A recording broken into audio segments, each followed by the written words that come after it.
주말 동안 장관 후보자 2명이 낙마한 것과 관련해 여당은 자성의 목소리를 내면서도 나머지 5명의 장관 후보자에 대해선 방어막을 쳤습니다. 반면 야당은 인사검증 책임자인 조국 민정수석을 겨냥해 십자포화를 퍼부었습니다. 네, 국회에 나가 있는 취재기자 연결합니다. 지성님 기자. 네, 여당인 더불어민주당은 추가 낙마는 없다는 입장 속에 통일부 김현철, 중기부 박영선 장관 후보자에게 집중된 야당의 공격이 무책임한 정치 공세라고 비판했습니다. 홍영표 원내대표는 더 이상 인사 문제를 놓고 정치 공세를 해서는 안 된다며 5명 후보자에 대한 인사청문회 보고서가 통과될 수 있도록 야당이 협조해달라고 촉구했습니다. 다만 민주당에서는 장관 후보자 낙마와 관련해 자성의 목소리도 나왔습니다. 이해찬 대표는 청문회를 보면서 검증이 더 철저해야겠다는 생각을 했다며 앞으로 당정 간 협의해서 충분히 정부에 전달되도록 하겠다고 밝혔습니다. 반면 한국당 황교안 대표는 청와대의 인사 발굴과 검증 역량이 목불인견 수준이라며 조국 청와대 민정수석과 조현옥 인사수석을 조남매라고 하는데 조남매가 망쳐놓고 있다고 비판했습니다.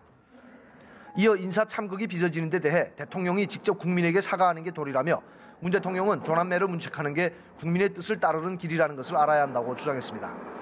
한국당은 진영 행안부, 박양호 문체부, 문성혁 해수부 장관 후보자에 대해서는 부적격 의견을 달아 청문보고서를 채택하겠다고 했지만 김현철, 박영선 후보자에 대해서는 청문보고서 채택을 거부했습니다.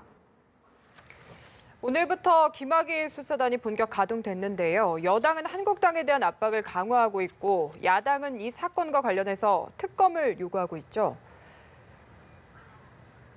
네, 민주당 홍영표 원내대표는 검찰 특별수사단이 오늘부터 김학의 사건 재수사에 착수했다며 검찰은 이번 사건 수사에 조직의 명운을 걸어야 한다고 촉구했습니다. 특히 한국당의 김학의 특검법 발의에 대해 정치 공방으로 몰고 가려는 물타기라며 황교안 대표와 한국당이 당당하다면 더 이상 수사를 방해해서는 안 된다고 강조했습니다. 한편 한국당은 김학의 전 법무부 차관의 뇌물수수와 성접대 의혹 등에 관한 특별검사법을 발의했습니다. 특검법에는 한국당과 바른미래당의 합의로 추천한 특검 후보자 2명 중 1명을 대통령이 임명하도록 하는 내용이 담겼습니다.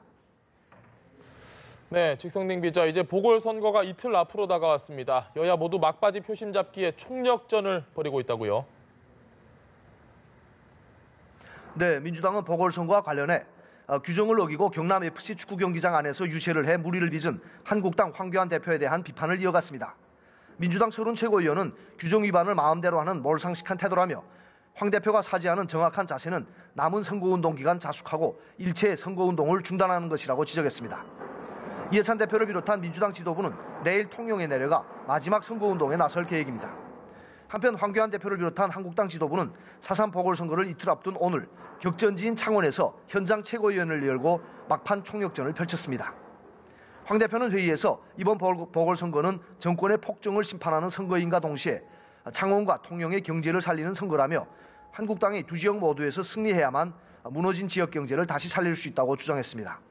앞서 황 대표는 오전 7시 창원 LG전자 사거리에서 출근길 인사를 시작으로 선거운동에 나섰고 저녁까지 반송시장, 성원주상가 등 창원 시내 곳곳을 돌며 집중 유세를 이어갑니다.